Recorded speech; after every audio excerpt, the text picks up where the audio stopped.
Hi, today is April 28th, 2023, and here are my poems for the day. The first one is poem number 699 for the year, Jerry Springer.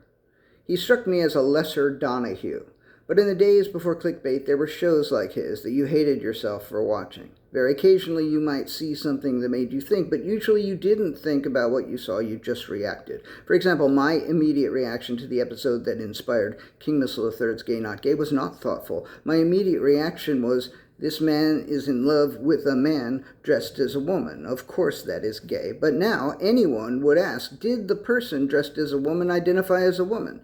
I'd like to be able to say that had that been the case when I watched that episode in the 90s, that the way that that person identified would have made a difference to me, but I don't even remember if that was discussed. What I remember is that the one guy said, to me, this is a beautiful woman. And as I think about this today, the object of his affection probably did identify as a woman, because she sat there next to him and as he said that, and she didn't say anything. So Gay Not Gay is probably predicated on an act of misgendering on my part.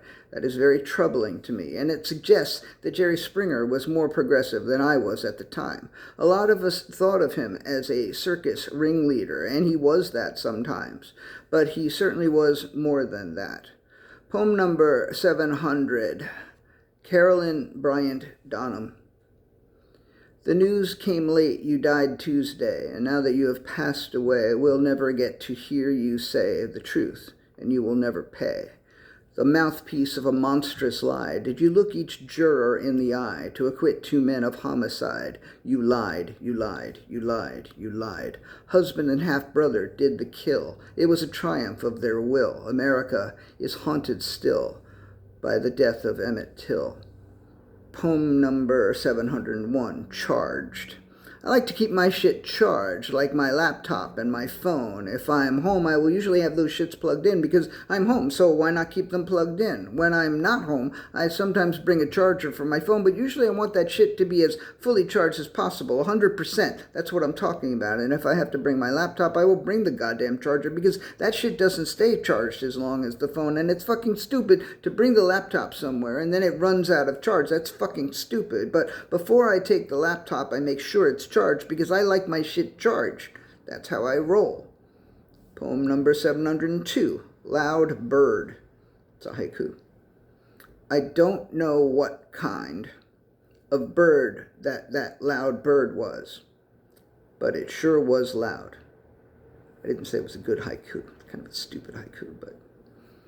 And the last poem of the day is poem number 703, Grain of Salt. I think that one day I will put a grain of salt in a Ziploc bag and carry it around with me wherever I go, so that whenever anybody gets in my face or fucks with me or bullshits me or acts like a motherfucking fool or tries to fuck my shit up or hands me a load of shit, I can just take that shit with that grain of salt that I put in the Ziploc bag. I am skeptical that it will make any difference at all, but you never know until you try. All right, that's it. Thank you. As always, I appreciate you. Today, tomorrow, yesterday, day after tomorrow, day before. I appreciate you. Thank you.